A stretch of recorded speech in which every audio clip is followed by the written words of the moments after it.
So without further ado, I would invite my distinguished panelists to join me on the podium. We have Ricard Ramon, we have Barry Cowan, Jürgen Tack, Jörg Andreas Krüger, and Delphine Baba-Pelliard. So please be seated on the stage, and then I will introduce each one, and you can save the applause until the very end. Ricard, Barry, you're next to Ricard. Yeah, you're at the end, Delphine, and we're just miking up Jörg Andreas. Oh, very good. Coming with the mic, sorry. Very good. Okay, well, just by way of introduction to each of my panelists, first of all, I would like to welcome Ricard Ramon, who is Head of Unit in charge of Policy Perspectives in the Commission Directorate General for Agriculture and Rural Development. And Ricard has emerged as one of the key architects, I would say, in the overhaul of the future Common Agricultural Policy for the period 2028-2034. Warm welcome to you, Ricard. We share the stage again. We were only on stage a couple of weeks ago, you and I. Next up, I have my fellow Irishman, my compatriot, Barry Cowan, who is an MEP from Ireland's Midlands Northwest, different part of the country to my own now, hasten to add as a Cork girl, hailing from County Offaly and a family steeped in the Fianna Fáil political party. He sits with the Liberal Renew Europe group in the European Parliament. Barry Cowan is a full member of the EP's Committee on Agriculture and Rural Development and is Renew Europe's shadow rapporteur for the Parliament's report on the future agriculture and post-2027 CAP. A warm welcome to yourself, Barry. I'd also like to welcome Jürgen Tack, perhaps who is no stranger to anybody in this auditorium, the Secretary General of the European Landowners Organisation, the ELO, since 2023. And of course, the ELO is one of the forum's founder since 2008. Jürgen's background, interestingly, is in marine ecology, and he holds a PhD in the sciences. And as I said last year, ladies and gentlemen, if you were in the same auditorium, if there's one thing that I've learned over the years is that Jürgen nearly always has a surprise up his sleeve during panel discussions. And you might have noticed the colourful crepe paper. No, this is not Carnival time, ladies and gentlemen, but perhaps more on that later. Jürgen will share his spectacle with us in a moment and his analogy. Further down the panel, we have Jörg Andreas Krüger, who is president of NABU, the Nature and Biodiversity Conservation Union, founded in 1899, as I learned yesterday evening at the speaker's dinner. And NABU is Germany's oldest and largest environmental association, and it is, of course, one of the forum's strategic partners. So welcome, Jörg Andreas. And last, but by no means least, I would like to welcome Delphine Baba-Pelliard, who is Senior Advisor for Sustainable Agriculture and Food Systems at the International Union for Conservation of Nature, the IUCN, since February 1st. So very new in the job, Delphine. So welcome. You're an agronomist by training and a food systems and environment specialist by day. And similarly, the IUCN is one of the forum's strategic partners. So ladies and gentlemen, please give my distinguished speakers a warm round of applause.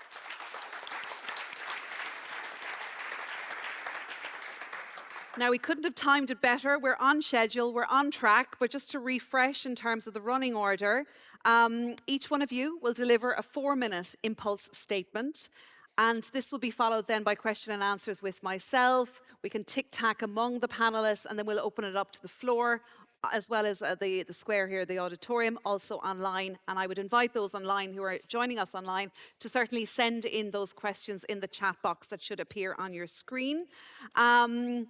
That is all I need to say in terms of housekeeping for now. Ricard, let's start with yourself. We're going to dive right in. As I said, you're one of the key architects in terms of the next farm policy. In this panel discussion, we're looking at governance structures. What do we need to deliver on that? So keep an eye on the time, and we look forward to hearing the DG Agri European Commission perspective. Take it away, Ricard. So good afternoon to everybody, and good afternoon, and thanks to the Forum for Agriculture to inviting us here to share our views, as you said, on the governance and the future in broad terms. And 1 year ago, the European Commission put on the table a vision for agriculture and food, which shapes the roadmap and shapes the direction of travel for the years ahead regarding all the different policies touching agriculture. In this vision, which is not new to you, we built on some key parameters which really drive and show the direction of travel. Simplification, less administrative burden for the farming and for the operators. We need to build more on the market, and rather than top-down regulatory approaches from Brussels, we are looking for a new approach, more bottom-up, and based also on private and private-public solutions with more cooperation between all the different players. We also look for flexible approaches, and we need policies which are more flexible and which can be adapted to the different changes in the reality, because the reality, as you know very well, is what it is, and changes and the uncertainties, the risks are there in a growing way. And very importantly, the CAP, the Common Agricultural Policy, is part of a broader picture and needs to be seen as part of different set of policies, different set of instruments that we have at EU level, and that are also, some of them are also at national level, to really empower the farmers and to accompany them in the sustainability transition and to be more competitive. So in this framework, the CAP needs to be seen in this overall framework, where we try to redefine the governance of the CAP in a way where we rebalance the powers between the EU and member states. In some areas, we give more flexibility to member states. In some areas, we give less. And I think that's important because there are issues which require more autonomy at a local level. There are issues which require clear direction at European level. We also look for better integration with other funds, simpler rules, and very important, the farmer should get more autonomy. The agency is at the core of the new approach. And this is why the farmer should be more empowered to do her own decisions. This is why we are reformulating the green architecture, where we change from the current conditionality, where we have mandatory rules set at EU level. We change towards a system much more flexible, where the new stewardship, the new farmer stewardship, where the member states will define the basic parameters to be applied by the farmers in their farms.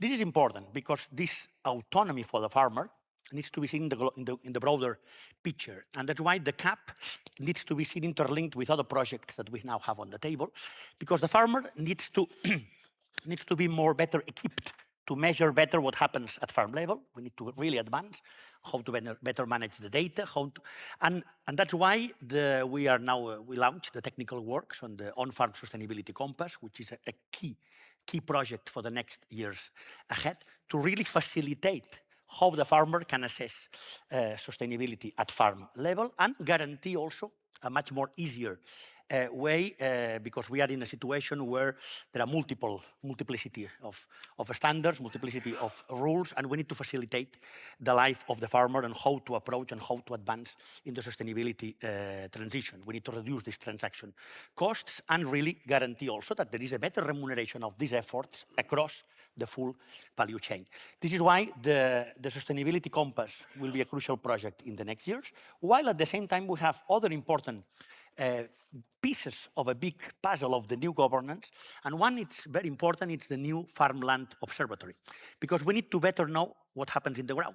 Now, unfortunately, there are many developments which happen in different regions, in different member states, where unfortunately, we don't have the data, we don't have enough information, and we need to better advance on how to better understand the transactions that happen in the land markets. This is why we are going to launch. We already have a pilot project, and in next year we will launch this Farmland Observatory at European level to better facilitate exchanges, better understand the pressures we have on land, because they are growing.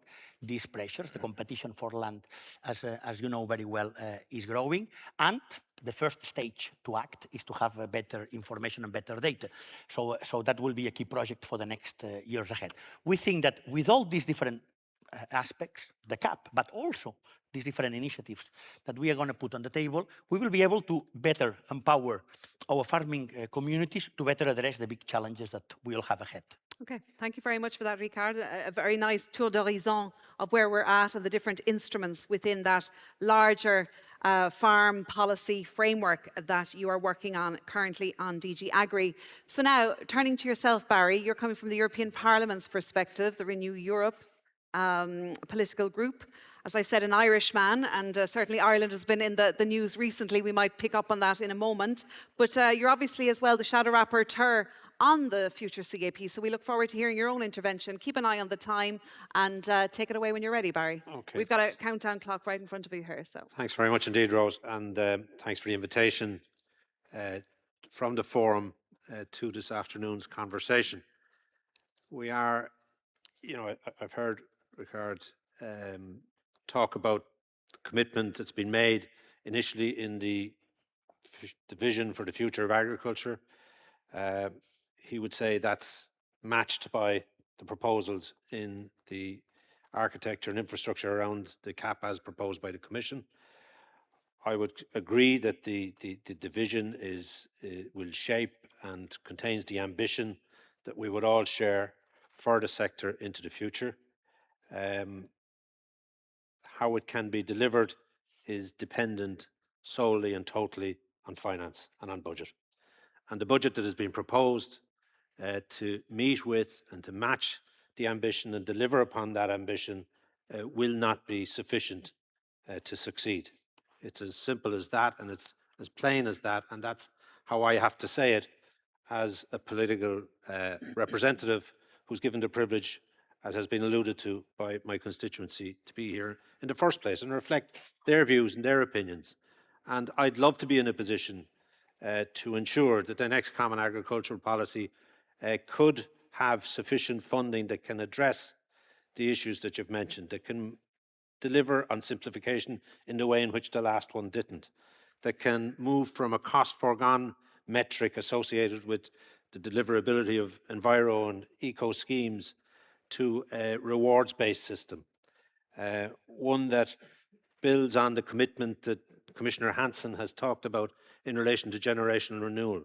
And I'm very thankful to him, and I notice not only in the vision but in the CAP proposal there is a commitment to go from 3% to 6%. Our own country has gone to 8%, but it has to be complemented with an exit strategy too for the other generation who are not as, with all due respect, in tune or committed or have the capacity to deliver on new innovations, to deliver on new technologies, and to follow new practices that can bring us to the raison d'etre of the whole gambit, which is to have food production systems that align with environmental ambition and align with consumer sentiment, more importantly, and provide for what is a growing world population and produce more food, but to do so sustainably. But the trick is to recognise that there is value too in smaller holdings, in less intensive holdings, less productive holdings that has to be measured, and we have to use this CAP to be in a position to measure and recognise the contribution that that makes too. And if I look at Europe and farm holdings as they presently exist across the Union, in 2/3 of farms are no larger than 5 hectares, but 12% of those farming are under the age of 40. Only 12%. So it's all about funding to succeed in delivering generation renewal, to succeed in delivering a rewards-based system, to succeed in simplification. And a 20% deficit, all right, in the knowledge and the understanding and the acceptance of the fact that, many within Europe, of course, as a unit, we've committed to an increased defence and security budget. We accept and acknowledge and appreciate that that has to be the case, and that's coming from a country that's military neutral, but united in our efforts to dispel illegal invasions, to deal with our responsibilities in relation to cybersecurity, amongst other types of security. But you can't have a commitment on defence and security without a pro-rata commitment on food security. And that's not contained by virtue of the figures that have been put in front of us.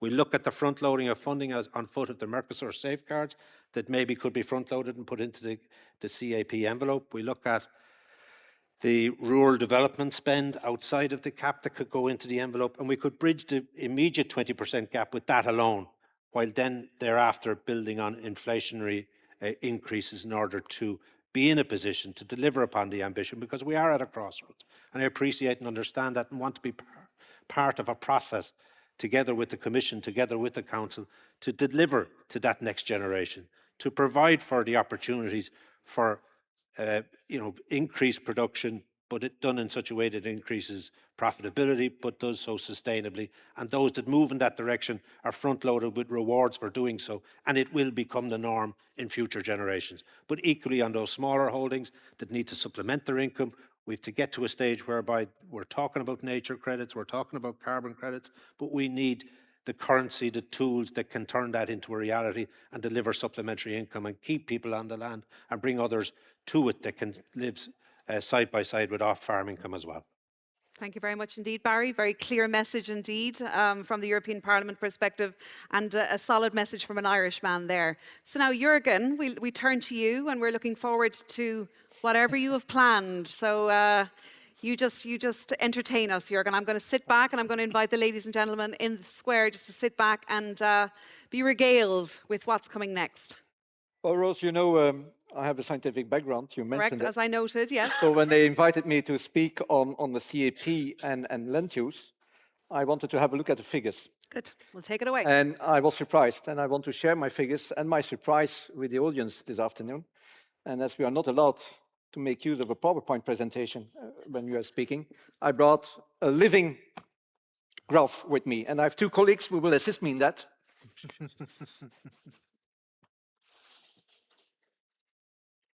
And so the rope we have between the two colleagues over here is actually representing the total surface of European land we have.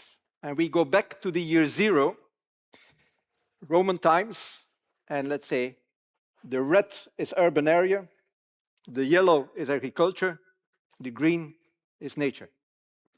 By the end of the Roman Empire, we lost quite a number of nature, and we have won quite a number of agricultural land. Nabu was still not existing in that period, let that be clear. What a pity, what a pity.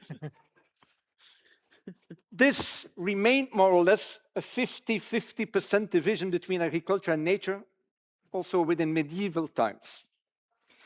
And then we are running into the industrial times, and what we see is that nature further disappears.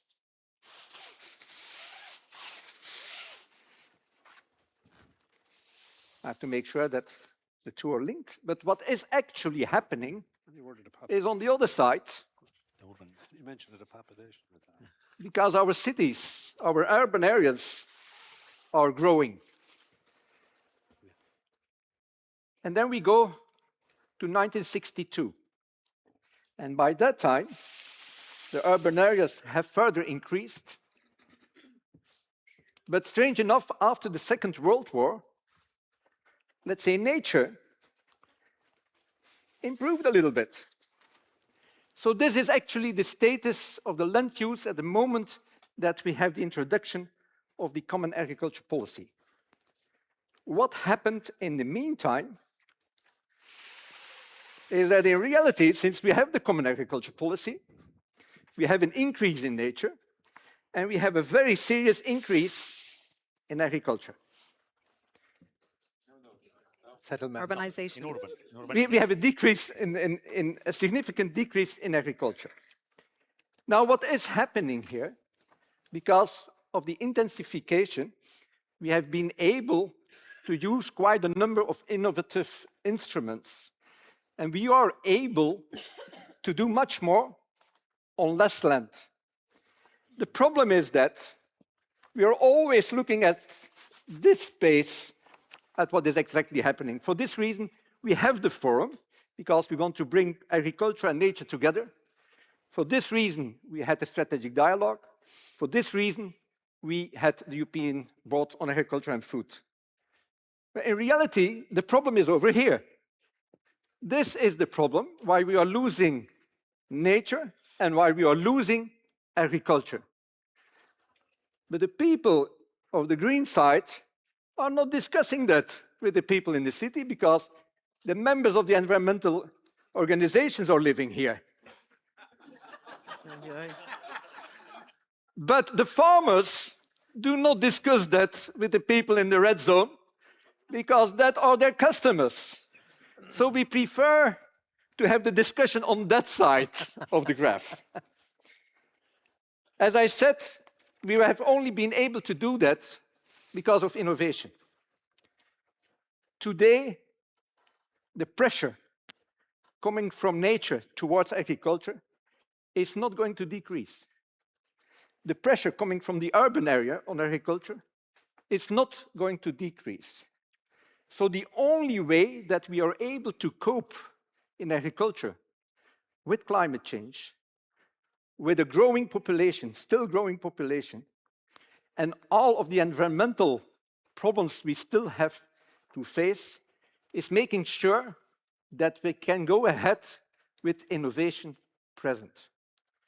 Biocontrols, feed additives, all kinds of new technologies which are extremely difficult in Europe to bring on the market. We are developing most of the biocontrols, but it's Brazil who is bringing them on the market. Precision farming, we are developing it in Europe. It's China and the US who is bringing it on the market. So there is an urgent need to have processes and procedures to have those innovative tools coming much faster on the market in Europe. And I'm calling to policymakers, to politicians, to make sure that that can happen, because we need the toolbox to be increased to make sure that we are able to do this. In the 16th, 17th century, we had a European scientist called Galileo. He proved that we were turning around the sun. What did we do? We imprisoned him for 9 years. We couldn't believe. That was innovation. And that innovation made that it was possible last week that Artemis 2 was making a turn around the moon and coming back. Please, policymakers, politicians, let's not take it another 4 centuries before we can bring our innovation on agriculture on the market. Thank you. We don't want to put you in jail. Very clearly delivered. There's always a history lesson, or whether it's Roman civilization with you, Jürgen, you mix science, you mix the whole lot in there together. I'm going to come back to you on the governance structures between the, as you say, the urbanization, which is going to grow certainly in the years ahead, and how that governance, you spoke about like the interaction between the rural community, the nature, environmental groups and urbanization. And perhaps we'll look at governance structures in the second part, let's say. But for now, thank you, Jürgen. As always, I like these surprises up your sleeve. Jörg Andreas Krüger, NABU, from the oldest, let's say, NABU, the oldest organization, or one of the oldest organizations in Germany when it comes to nature conservation. We look forward to hearing from you. Yeah, thank you, Rose, for the invitation and for the opportunity to share some thoughts. It's always difficult speaking after Jürgen and a performance like that, and I can't bring something similar here on stage. I want to go back and share a few thoughts around the CAP reform and the governance structures which we see under development. We have heard the whole day about the unstable conditions which we see on the world, the pressure from the ecosystems, the pressure from climate change, and the acknowledgement, and we all shared that, is that we have to minimize risks and that we have to invest in resilience. And we were very happy that we read in the EU vision for the agriculture that the EU wanted to develop a future-proof sector for agriculture and food in the future. And so when the question is, what governance do we need for the CAP? The simple answer would be, we need a governance which help us to achieve these goals, which supports innovation on farms, which builds trust on farms and among farmers and the normal citizens, and which gives orientation about the long-term direction of the development which is needed. And that is said very easily, but it's not very easily implemented, since we have to accept and acknowledge that the CAP in its current form hasn't been delivering enough in that direction. And the proposal from the Commission, which is now on the table, will not be able to deliver that in the future. Despite decades of reform and tons of studies and a lot of practical experiences, agriculture is still remaining a main driver of the biodiversity loss in Europe. We have heard that the whole day, and continues to be a significant source of greenhouse gas emissions. And at the same time, the CAP has never been able to compensate for deeper structural distortions, whether the unequal access to land, global competition, or differences in labor costs. And importantly, the ongoing structural change in agriculture, the steady loss of our farms, has not been stopped by CAP subsidies. This loss is largely driven by technological progress and economic forces, which we are not addressing by the CAP sufficiently. And what we were surprised about was then, under these circumstances, the proposal of the European Commission, which is more like more of the same approach, without setting the priorities on the protection of the environment and of the ecosystem services for the future. And that is a big change, because even last year we had here on stage the discussion where we shared the agreement that we want to see more performance-based payments for agriculture, more support for innovation on farms, and not so much the focus on the direct payments for the future. Public money, that was the agreement, should be spent on performances in the future. And with the proposal for the CAP period 2028 to 2034, we don't see that pathway. So in my view, that thing is the key requirement for the governments and for the design of the CAP of the future. We have to have the ambition to be future-proofed. And it's not only the environment, and I'm happy that Jürgen mentioned the innovation so much. If you have direct payments without any ecological conditions or other conditions, that is not supporting innovations. That is supporting the status quo. That is not the driver of change on the farms, which we really need. And so I hope that we today will come to the start of a discussion about the further development of these on-the-table lying proposals. I think there are a few good ideas already in the discussions how to make it working a little bit better. One is setting a truly ambitious ring fencing goal for environmental and climate measures in the CAP, or reconsidering the co-financing arrangements for the member states, shifting the focus from the direct payments to the agri-environmental measures, and for sure, and I guess that will be part of the discussion as well, establishing a robust EU-wide farm stewardship approach that rewards the sustainable land use in a credible way. We have to come to a solution where the ecological better farming is the economically better farming as well. Thank you for your attention, and I'm sure we will have a good discussion about that. Thank you very much, Jörg Andreas. Interesting. Interesting perspective there. We'll be picking up on some of those points, particularly on the future-proofing of the agricultural sector, keeping all of those objectives in mind. So thank you very much for that. And Delphine at the end, we haven't forgotten you. Thank you for your patience. We look forward to hearing from you now, from the IUCN. And it should be pointed out as well that maybe you're seconded from the French Ministry from Agriculture. So you're quite new in this role at the IUCN. So we look forward to hearing from you and the different perspectives that you'll bring to this debate.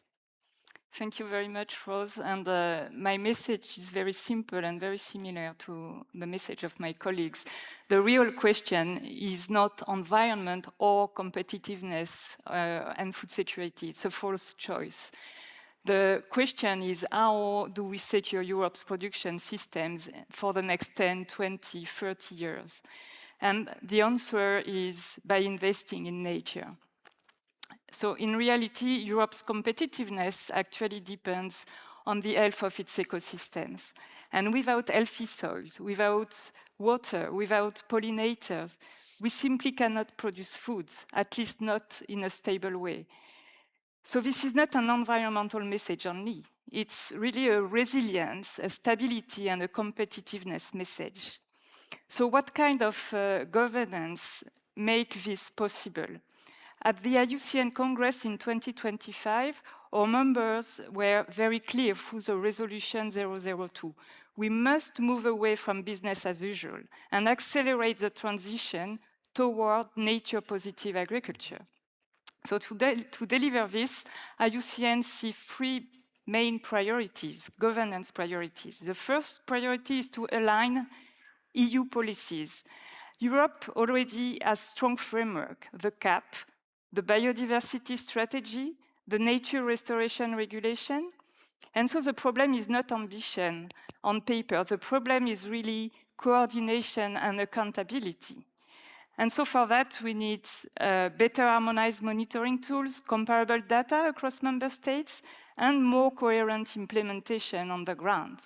I just want to mention that in IUCN, we are now adapting the different tools, scientific tools, to agriculture, and we are developing a tool called Land Health Monitoring Framework and the Land Health Monitoring Platform.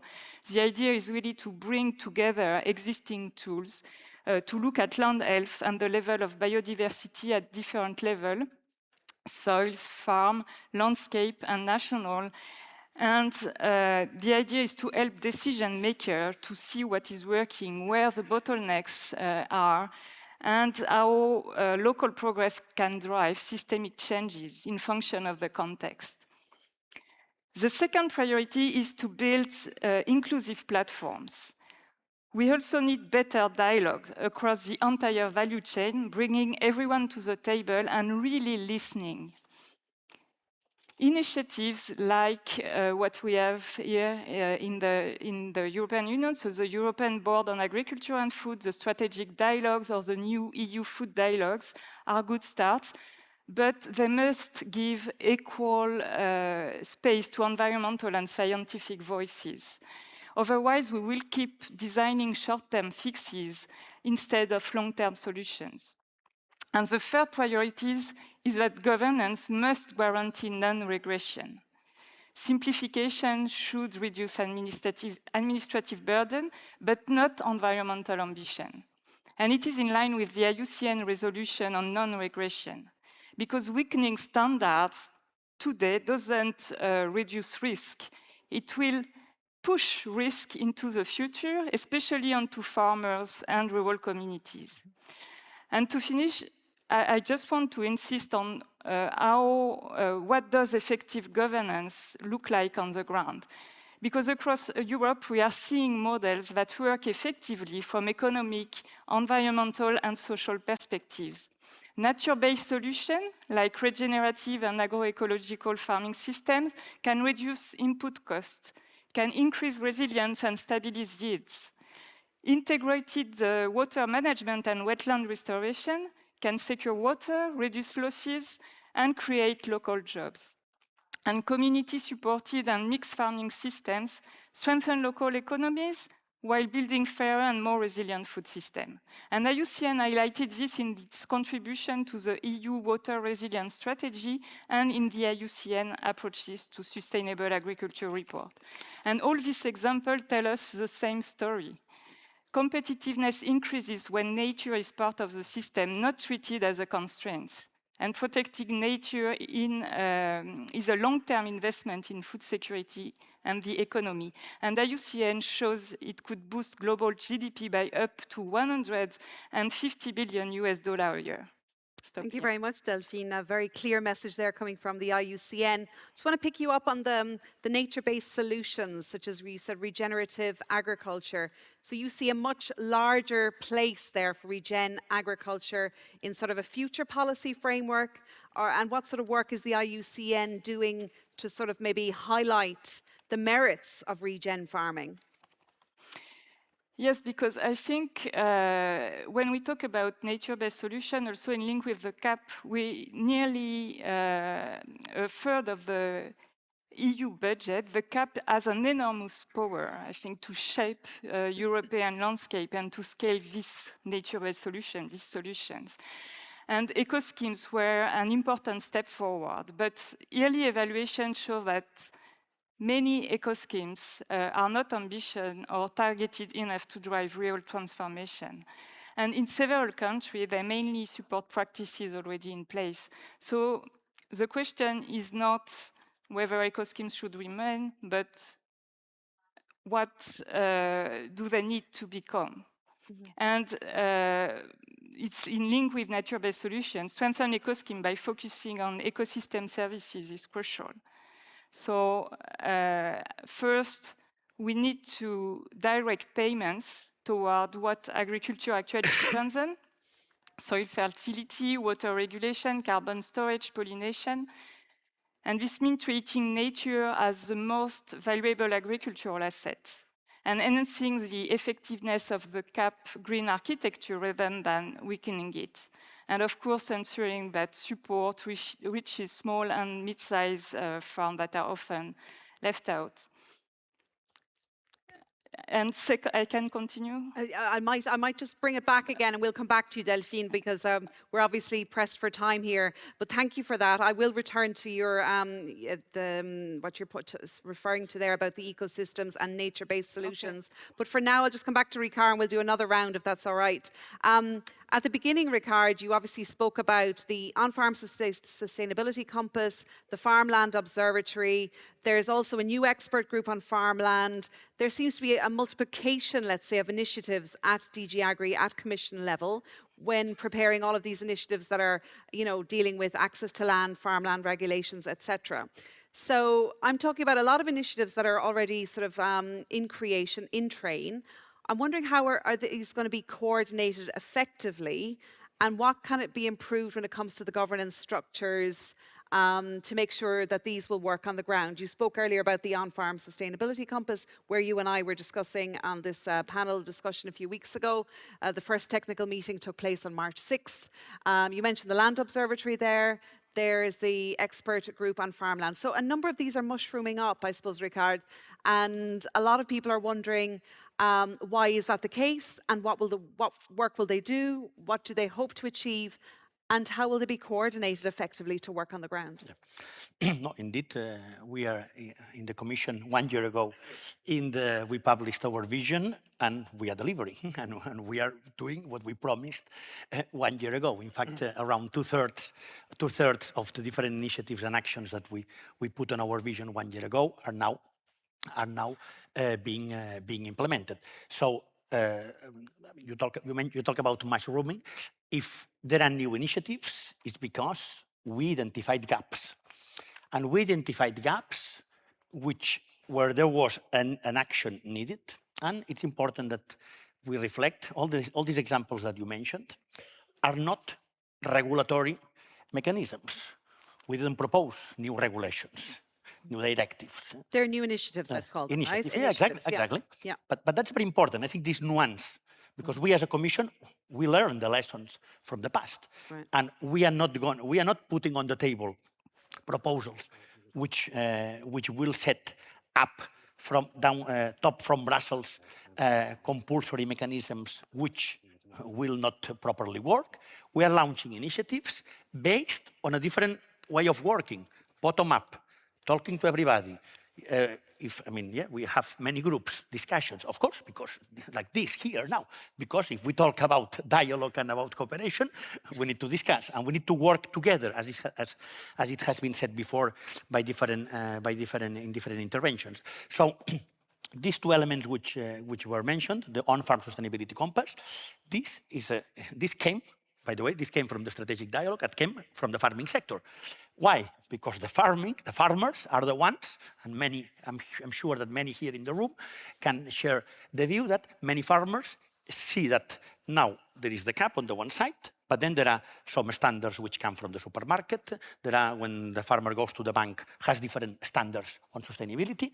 There are also new different requirements which come from other players. So the farmer is facing this multiplicity of standards, of sustainability standards. And this requires action to harmonize, to facilitate the life of the farmer. And that's the overall goal on the On-Farm Sustainability Compass. And as I said, it will be something voluntary, bottom-up, and market-driven, working all together, all the different players across the food chain, and trying to find a mechanism which makes the life of the farmer easier, and at the same time, facilitates how the farmer can measure in a serious way and in a scientific based way his or her performance at farm level. So this situation or this model, if you allow me, we can be replicated in different other initiatives. You mentioned the Land Observatory. The Land Observatory, it comes from the reality that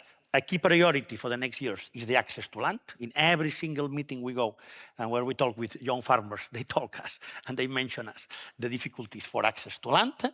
And we discover that at the end of the day, land is a national competence. We respect this national competence, but the fact that this is a national competence does not prevent us, we at EU level, to stimulate cooperation, to improve the access to certain data, to facilitate exchanges, and to find solutions to the problems of these young farmers. So this is why this Land Observatory, in a moment where there are already observatories, I think, Jürgen, you already work in an observatory in Flanders. There are many observatories, land observatories on some member states, on some, not in others.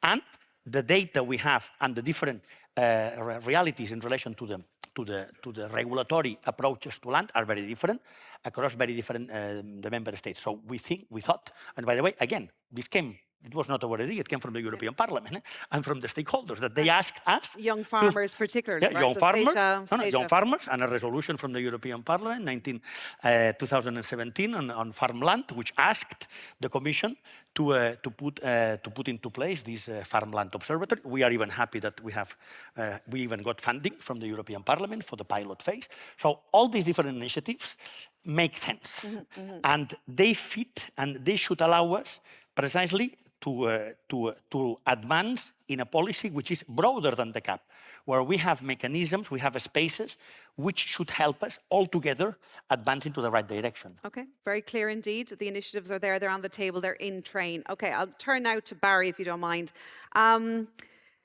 Obviously, we're in the process, and you're one of the key players as well in the overhaul of the CAP. It's now, I suppose, lumped into the single fund. So there's this new governance structure under the national and regional partnership plans. Someone spoke earlier about the rebalancing of powers. Perhaps that was you, Ricard.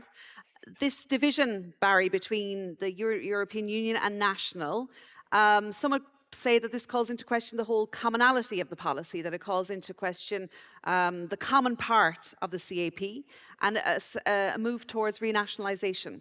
You're involved as rapporteur. What do you say to that? Yeah, look, it's not an easy circle to fit, and sometimes if you have a certain attitude, you'll always find a square when you look to put the circle in. I'm open to new structures and architecture if it can deliver and if it's adequately funded. And I take the proposals in good faith. I think they're well intended.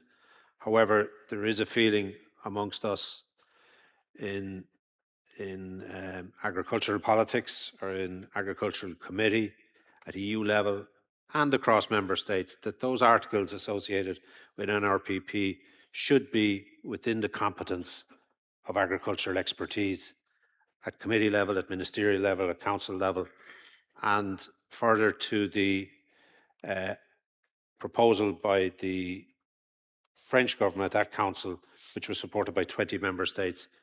We as a committee agreed with that proposal, and we accept that that will, what the final measure will be, that you will see many of those reverted back. That doesn't take from the aspiration being materializing in relation to, if you take renewal, access to land as an example that you mentioned. In the first instance, governance follows agreements reached in relation to initiatives, enticements that can improve standards and quality and product, obviously. Governance must follow, and that's achieved by consensus and buy-in and ownership. And if we can stand over that, it has every potential to succeed. But if you take land access and the aspirations of young farmers, the aspirations to get access to land, to be in a position to deliver upon the eco and enviro production systems that will materialize on foot of that, they have to you can't interfere wholly, but you can make a partial interference. You've done so by virtue of the commitment that the cap, which member states are buying into, must go at least 6% and some beyond that. But you have to say to the member states, now you play your part too. If land is your competence and you then put in place schemes that will entice the older generation off it, with no disrespect to them or the commitment that the dedication and the fruits of their labours have shown and proven by virtue of what was presented to us earlier. But there's a new generation biting at the bit to get in there, and we have to play our part. And you can do so with the cooperation of member states. It doesn't have to be uniform, but some member states, you know, no more than our own payment system is based on agricultural area. And so we get more per acre than other countries compared to their dispersal, but it's because of the role agriculture plays in our economy. And it's important that that's retained and that agricultural area payments are not reduced, because you can't win favour for all these other elements if you're beaten to a pulp because of your failings initially. Yeah, but certainly, I mean, there's a broader issue of the budget as well, I suppose, Barry, in terms of... Well, I said that all this is predicated by the increased predicated budget. on a budget that's very squeezed. And as you said, even last week yourself, I believe there's a quote somewhere that said certain countries are more concerned about tanks than tractors because of the whole security and I and agree with defence that. agenda, which is fair enough, as you can understand. Thank you, Barry, for that. I'll pass now to Jürgen, I suppose, to extrapolate a little bit from your, how shall I say, presentation earlier on, Jürgen. You obviously spoke about the regulatory framework, that it's slow to act. You spoke about precision farming, the tools that we need. Perhaps you're referring there to NGTs, GMOs, etc. Perhaps that's what you're referring to. Maybe you might expand a little bit on that. What are you looking for then? What would you like to see in terms of governance structures becoming more agile, becoming more, we spoke earlier on, the first session, for example, about how slow the decision-making process here is in Europe when it comes to, for example, the authorization of certain technologies that you mentioned, and how lethargic, I suppose, at times it can be between the different institutions and the 27 member states. So maybe extrapolate a little bit in terms of what you would like to see going forward. Yeah, well, let's take the example of biocontrols. Many of the biocontrols which are ready to bring on the market are actually developed in Europe. Many of them, on top of that, have been developed with subsidies from Horizon program. So in a certain way, Europe is subsidizing the development of those biocontrols. And then a company has a biocontrol which is ready to bring it to the market. And to be completely honest, a company who wants to do that today has three possibilities. You go bankrupt, you are selling it to a much bigger company who has the time and the money to wait for 10 years before you can bring it, before you had to go through the complete procedure to bring it to the market, or you are moving with your company to the US or to Brazil, where it will take you 2 to 3 years to bring it on the market.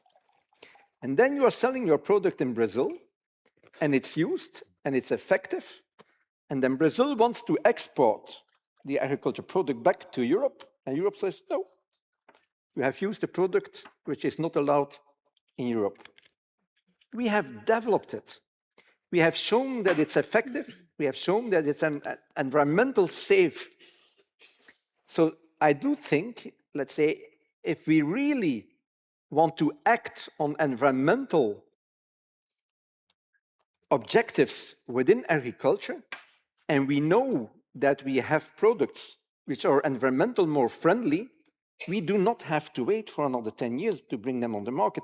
We have to do that today. You cannot say on one side, yeah, but we need urgent action from farmers, and at the same time, we still have 10 years before this is really becoming urgent. So that is something we absolutely have to change. Simplification. The omnibuses, let's say, are trying to solve a number of issues, but it's just not going fast enough. Okay, thank you. Jörg Andreas, picking up on the last element, the numerous omnibuses that have been tabled, What do you make of that? I suppose the move is essentially to simplify European legislation, but someone like yourself might say that it's rowing back on environmental rules when it comes to farming. For example, the one tabled last May 2025, the one targeted at the agricultural sector. What did you make of that from the NABU perspective? And is that something that we can expect more of, taking into account what Jürgen just said there? Is that something you fear? I think that is a really complex and difficult question. I mean, we all understand that maybe not all legislation which we have developed over the last 20 or 30 years is that what we need for the future anymore. That is completely clear and obvious. And as I was a member of the Commission on the Future of Agriculture in Germany, we identified together with the Farmers Association fields like this, where we said, okay, how can we organize that process in a better way, in a faster way, but it's still addressing the social and ecological risks? Because we shouldn't forget that all this legislation has been developed for some reasons. And we have to have in mind that these safeguards which we have with this legislation is important for the population, for the people. And in the discussions about all the simplification and speeding up, there is sometimes more the element of rollback and of getting rid of all of these safeguards instead of really saying, okay, how can we maybe organize the use of fertilizers in Germany in a better way? Without the risks for the freshwater ecosystems, but still with a incentive for a better farming practice, which is not in place there in some of the regions. So I think in these speeding up discussions, we too often forget the public acceptance on the long term. I agree that in the moment, in the current situation of the crises and wars and global pressures, many people has when they go to vote other concerns and other fears. So they are not voting primarily for environmental reasons or climate change mitigation reasons. But these reasons are still there. And I can always mention what makes me sure that these reasons and these feelings are still there is, for example, something easy like that an organization like NABU, with all our criticism in the public, is still growing. We have in a time of crises, we have in a time of people have no money and so on, we have increasing donations, we have increasing memberships, we have increasing volunteers. People are still interested. And so I can only warn everybody to just get rid of the environmental legislation. But for pesticides control, for new elements of techniques, we have to find a good way to make it simpler, to make it faster, but to make it safe. Sure, Still safety safe. is pivotal in all of that in that discussion. I might just go to Delphine first, Jürgen, if you don't mind, just to pick up on, I suppose, the role of the IUCN. Jörg Andreas just said that an organization, a civil society organization such as NABU, is growing. It's part of the conversation, collaborating with farmers, policymakers, etc., to get that message out there. Last night over dinner, we spoke about depolarization, addressing that whole side of things. From your point of view, Delphine, from the IUCN perspective, what's the role of an organization such as the IUCN in that broader dialogue and generating trust between those sides that Jürgen sort of, illustrated to us, the urban farmers, the environmental side? I think an organization like IUCN, well, first of all, in reaction to what Jürgen said from Yellow, I think this idea that agriculture, land and protected area share the same enemy, urbanization, is particularly accurate, and it highlights that the real competition for space is not between agriculture and the environment, but between productive and ecological uses and artificial expansion. And it is precisely in this area of convergence that integrated land use planning approaches can emerge, and that IUCN can have an interesting role. Also, IUCN already generated a vast body of scientific knowledge and conservation tools, but the challenge today and ahead require opening these approaches to other sectors. especially agriculture. And the next step is really to co-produce evidence and methods with the actors who shape land use and the ground, on the ground, like farmers, like producer organization or local authorities. And so that conservation and restoration science reflect their reality support and more integrated and durable solution. And it's where nature-based solutions are important. We have several publications on nature-based solution, definition and criteria. And now what we are doing is to interpret this framework for agriculture in the field in different contexts and to measure their impact and create knowledge. And I think it's really a role that IUCN can have in this context. Okay. Thank you for that. Delphine, Jürgen, you wanted to jump in there. I haven't forgotten you. Well, I have a question. If tomorrow in nature conservation, we would say that, let's say, if you're adapting a nature management technique in the field, that we would say, yeah, but you first have to test this for a couple of years, and you have to prove that it's effective before you can use the same methodology elsewhere. Would you accept that? For sure. You have always to look into the details before you implement something large scale. Rewetting or Yes, but let's say, if let's say what we are now developing in peatlands, Yeah. if we would say, guys, the next 10 years, we are not moving on peatlands because we are not sure what the outcome is. Okay, but what I mentioned already is we have to become faster, but that can't mean that we get rid of all the safeguards. And that is what I sometimes miss in the balance of the discussion. I guess there is a broad consensus about that we have to be more digital, more driven by innovation, and it's faster at all. But I mean, what we have on the other side of the discussion is always that, especially in the nature conservation side, the understanding is, oh, they all want to get rid of everything. And there are voices in the discussion. So I guess we are not far from each other in our positioning. Okay. Well, I'll let you gentlemen perhaps discuss that over a coffee. I'm going to open it up to the floor and then I'm going to return for a final round. But are there questions from the audience, ladies and gentlemen? If you would like to raise your hand, otherwise I'll continue. We're nearly at the end. Oh, Max Schulman, second row. I can always rely on Max to pose a question. Arable farmer from Finland. Yes. Kopakojeka representative. Thank you very much. Very interesting panel and all of these. One thing that I've not heard here is also the time, because I'm as a farmer, when I do certain things on the farm and all of these, I would like to be able to plan a little bit more ahead than only these 5 years that we usually see. Because a lot of the things that you have been talking about here might take 15 years to be able to see even the results. How could we get that into good governance, that you would have there a longer time period, 5 + 5 + 5, for instance?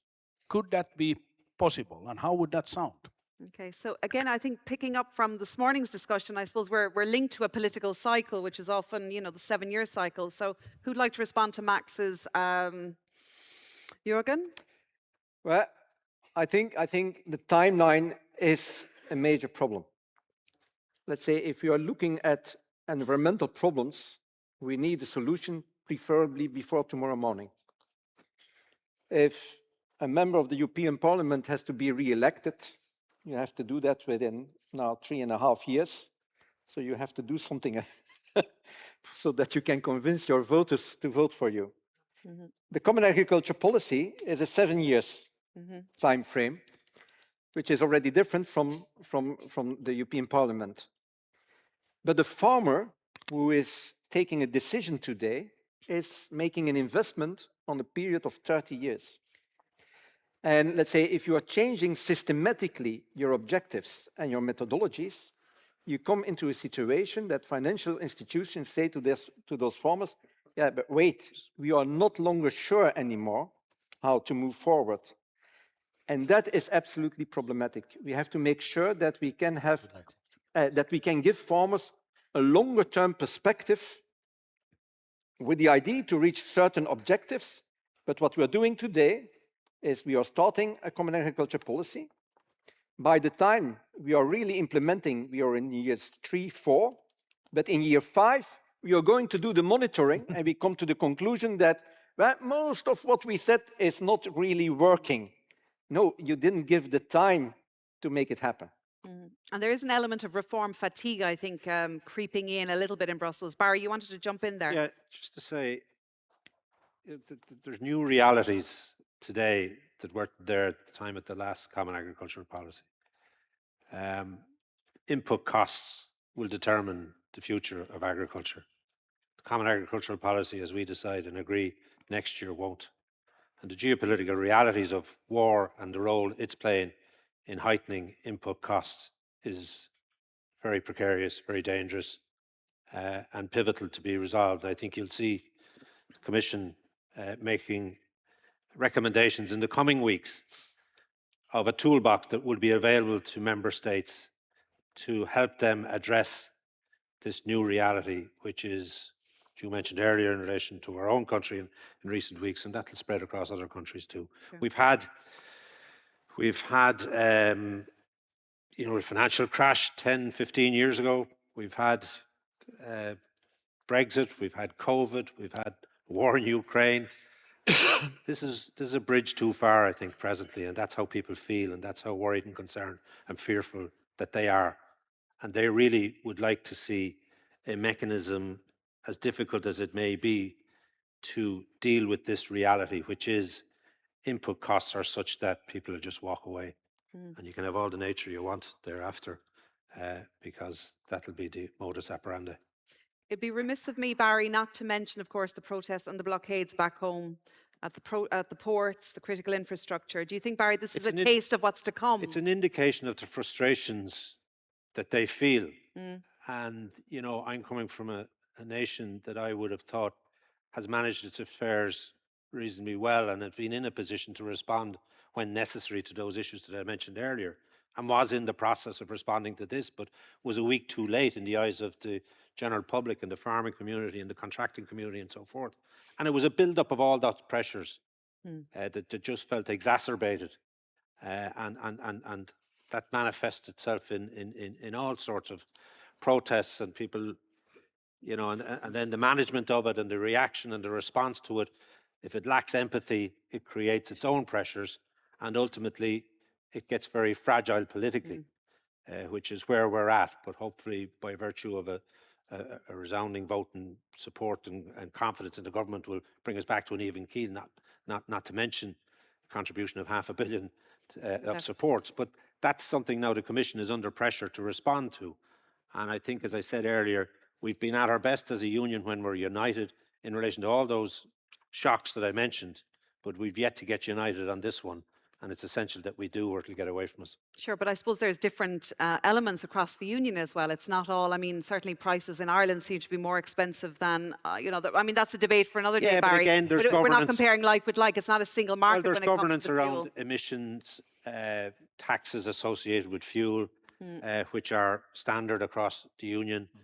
Some countries have carbon taxes.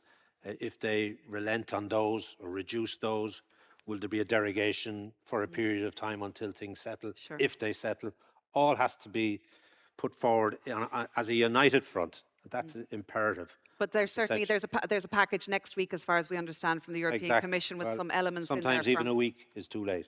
As we saw during Holy Week there, Barry.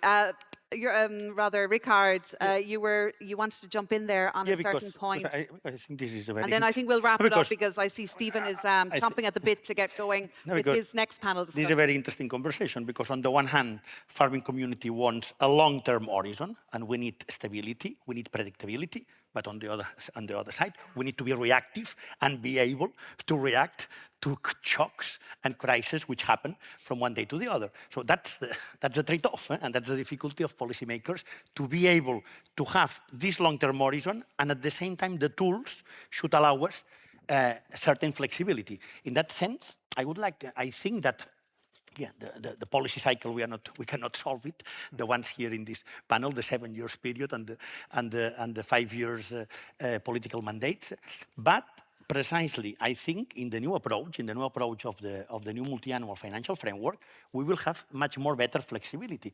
And we are managing to have important things, like, for example, we double, even though there are still uncertainties on the overall budget, but we double the money for the crisis reserve. The current 450, we will double it. That's confirmed, and that's quite confirmed. And we also have a mechanism to guarantee that when there will be crisis which could be any kind.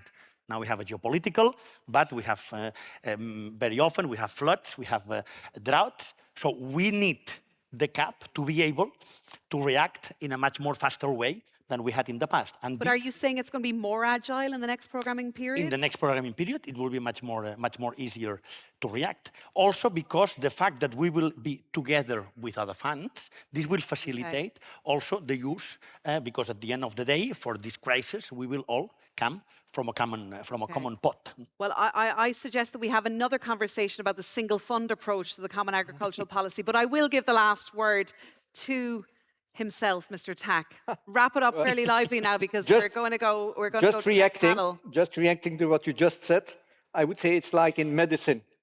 You want to keep the patient stable, that makes that you need a doctor who needs to make urgent decisions.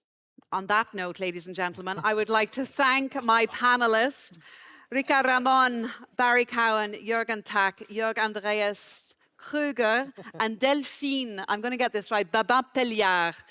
Ladies and gentlemen, please give a warm round of applause for my panelists.